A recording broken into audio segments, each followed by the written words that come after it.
For over 1,000 generations, the Jedi Knights were the guardians of peace and justice in the Old Republic, before the Dark Times, before the Empire.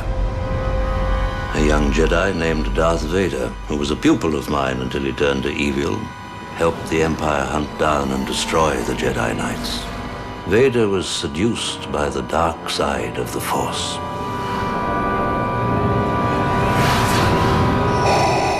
After releasing 2 films in his anticipated prequel trilogy, there was just 1 film left in which George Lucas could redeem himself. At this point, most adamant Star Wars fans had been left out in the cold with 2 movies that apparently failed to recapture their imaginations as the original 3 movies had. Was there any chance for redemption? Personally, I didn't feel there was anything wrong with the first 2 prequels. They were flawed, sure, and over time their appeal died down a little. When I stare at both trilogies on my shelf, I generally lean more toward the original films myself. And while I was a bit let down by the romantic aspect of clones, it still left me with a painful desire to want to see the last act.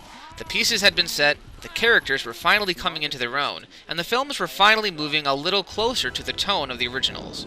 When we finally got to see the teaser trailer, they actually used footage from A New Hope to bridge the stories together. And let's not forget, it was the first and only film in the saga to earn a PG-13 rating. A rating I felt that, while questionable, was certainly deserved in the end.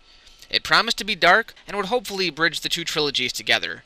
I hadn't been this excited since before The Phantom Menace's release. Now let me just say that Revenge of the Sith is my favorite Star Wars film, for reasons I'm about to go over. Not only was it the first prequel to really feel like one of the original films, but for the most part, it delved pretty deeply into a pretty dark period in the story. One of the big complaints with any of these movies is that because they're prequels, there's no longer any mystery to the story. We now know that Anakin is Luke's father, the Force has been demystified, and the whole movie we're just sitting there waiting for Anakin to go bad. But you go to see a movie like this not to be surprised, but to simply witness these events unfold, and I thought Lucas pulled it off brilliantly. If you're going to take away credibility points based on every little flaw you find, then you're missing the point, and some critics have done just that. Now here's why I love this movie. As it opens, look at the title crawl. The very first word is literally war, with an exclamation point. You don't need a title crawl after that, just type the word war, and then move on with the rest of the movie. I know it's just text, but it's finally a title crawl worthy of a Star Wars movie. Then of course we have the opening battle, and believe it or not, it's probably one of the best scenes in the whole movie. We start hovering over a large ship, which resembles, oddly enough, a Star Destroyer, as we follow 2 ships, who we right away assume belong to Obi-Wan and Anakin. The ships fly over the Star Destroyer, and then we go into what has been deemed the waterfall shot, where we are thrown right into the middle of a sprawling space battle. This scene right here almost makes up for every flaw that occurred in the past 2 films. It's awesome, and makes good use of CGI. Ships explode all over the place, clones are flailing about, and it's just filled with non-stop action as Anakin rescues Obi-Wan from certain doom as they make a daring crash landing onto the enemy ship. As we discover from the opening crawl, the leader of the droid army, General Grievous, has swept into the capital and kidnapped Senator Palpatine, taking him to his ship, which is why the Jedi are after him. They engage Count Dooku in battle, and while Obi-Wan is unconscious, Palpatine flat-out provokes Anakin into decapitating the Count, which is against the Jedi way. I shouldn't have done that. It's not the Jedi way. From there, Anakin makes his escape with an unconscious Obi-Wan and Palpatine, with Grievous running away. I have to say, the comic relief between R2 and the battle droids is pretty entertaining, and actually works for a change. We then get down to Coruscant, where Senator Padme reveals to Anakin, her secret husband, that she's pregnant. I'm pregnant. Oh, that's wonderful.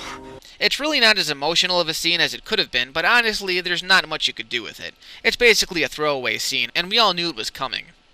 But this causes Anakin to start having dreams about Padme dying in childbirth. Anakin first turns to Yoda, who tells him, "Train yourself to let go of everything you fear to lose." Not liking that advice too much, Anakin then turns to Palpatine, who starts hinting that there may be a way to save her from death. This is the most interesting part of the film, because each time we see Palpatine, he secretly plots to sway Anakin's trust, luring him to the dark side. There are some truly Shakespearean moments.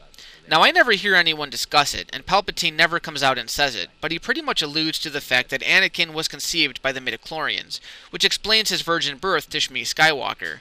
But he takes it further, implying that an old Sith Lord influenced the midichlorians to create life. Do you ever hear the tragedy of Darth Plagueis the Wise? It's a pretty eerie scene and is done with careful subtlety. In the meantime, the Jedi are afraid that Palpatine will refuse to give up his power once the war is over, so they use Anakin to spy on him. This only aids in swaying Anakin's trust in the Jedi Order, and as expected, he listens to Palpatine and turns on the Jedi. The scene where Anakin decides to save Palpatine and sacrifice Mace is strangely profound, and made even more gratifying when Palpatine transforms into the Emperor we've been waiting 3 movies to see.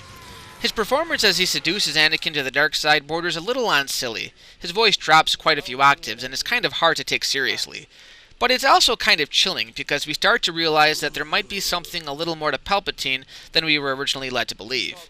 I've always felt that Anakin gives in to Palpatine a little too easily, but that's really a minor complaint, because there are quite a few factors that lead him to make that choice. His waning trust in the Jedi, coupled with his jealousy, dealing with not being chosen for the Jedi Council, and his fear of losing Padme are some pretty heavy baggage. The next sequence of events is a little hard to swallow, and it happens when Palpatine calls into action Order 66, a directive that has the clone troopers immediately turn on the Jedi Knights. I felt this was pretty cheap. I mean, yeah, we kind of suspected that they were intended for evil purposes, but the film asks us to take quite a leap of faith considering they were such faithful comrades before this. This is even harder to swallow given the recent series on Cartoon Network. It's not a great series and doesn't come close to living up to the films, but the whole theme of the show is the brotherhood that exists within the clone army. After seeing a few episodes of that, Order 66 really doesn't make much sense. Although I can't help noticing the significant and also obvious usage of the number 66.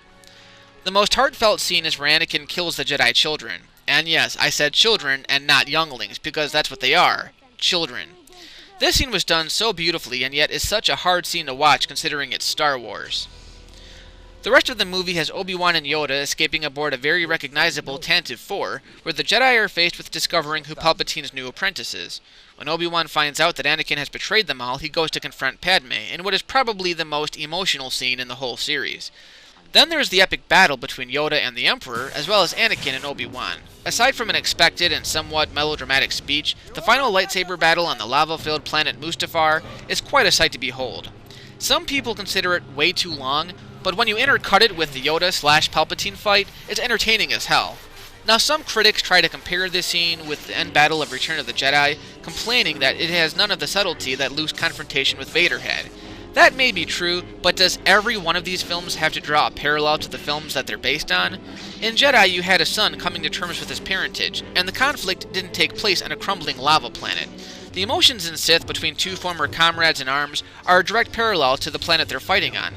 As the planet itself is breaking down, so too is this strong relationship that until now had such a strong foundation. Now, I'm sure I'm digging a little too deep here, but honestly, this scene doesn't really call for subtlety. And besides, it's fantasy. One of the greatest surprises in the film is actually seeing Anakin transforming into Vader, mask, cape, and all. That was done to near perfection, and I never expected to actually see that. Having Vader take his first breath as Padme takes her last was near poetry, making up for the fact that she dies from a broken heart. That was just lame. So yes, Revenge of the Sith exceeded my expectations in more ways than one.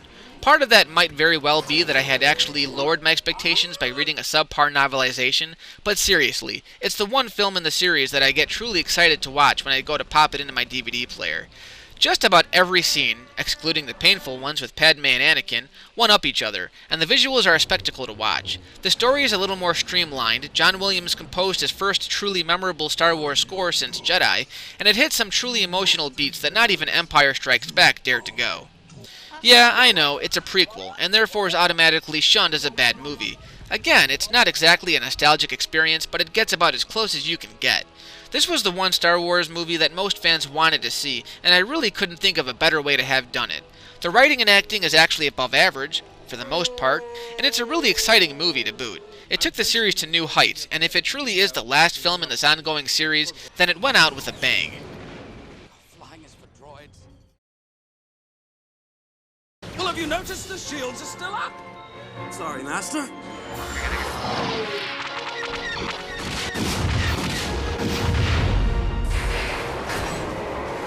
Oh, I have a bad feeling about this.